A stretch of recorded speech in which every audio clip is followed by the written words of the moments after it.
Hello and welcome to Callum Connect's Micro Podcast. Our guest today is Iris Wang. Iris, CFA, is a senior investment leader at a leading US asset management firm, overseeing asset allocation across large-scale portfolios. Born and raised in China, she developed an early fascination with value before building a nearly two-decade career in institutional investments.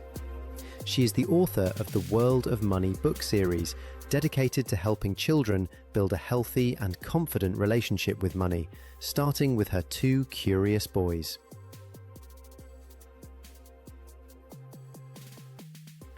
One of the advices, well, I give out too many, but one of the most important ones, and I tell myself every day, is to go back to the basics. It sounds easier than it actually is, especially my line of business. When you're investments, we are naturally have the tendency to complicate things because we're dealing with complex subjects and complex systems. Every day we have to sift through large amount of noise, news, information to get to the signal which can actually be useful or practical or successful in helping us making decisions. But going back to the basics, not only more often than not gives us the right direction and usually helps us make the best decisions, but also requires a lot more mind power and a lot more understanding. One of my engineer friends once told me that the cork test is the best test there is.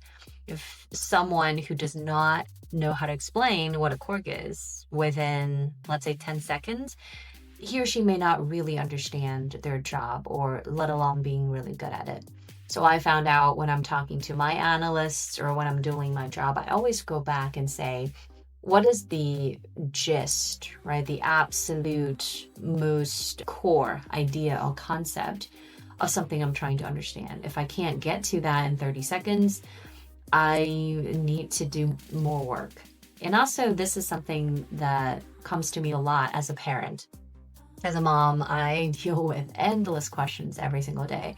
It goes from the most absurd on what is life to very practical, how do I operate the power washer, right? So those are the questions where I find myself not dismissing it, but take a second, take a pause to re-examine and see if I truly understand the concept. And that's behind the idea of how I've published my first book, World of Money, Series 1, What is Money?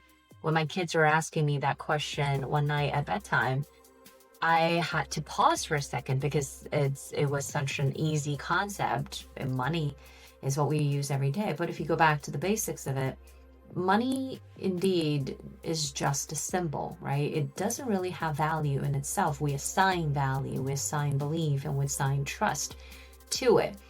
But at the end of the day, it represents the value, but it's not the value creation that we ultimately are seeking. And that extends to how do we make money? How do we spend it?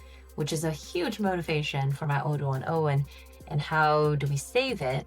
Which is not to just have possession of that wealth, but to make the future self, to make us in the future a little bit happier. And also how to invest the money, which is my area of expertise. And in the end, how to share money so that we can pass on the happiness to make other people enjoy what they can bring themselves, either in services or goods. So go back to basics. It's a challenge to you. If you enjoyed this podcast and would like to find more inspiring information about entrepreneurs around the world doing incredible things, make your way to enterprisezone.cc.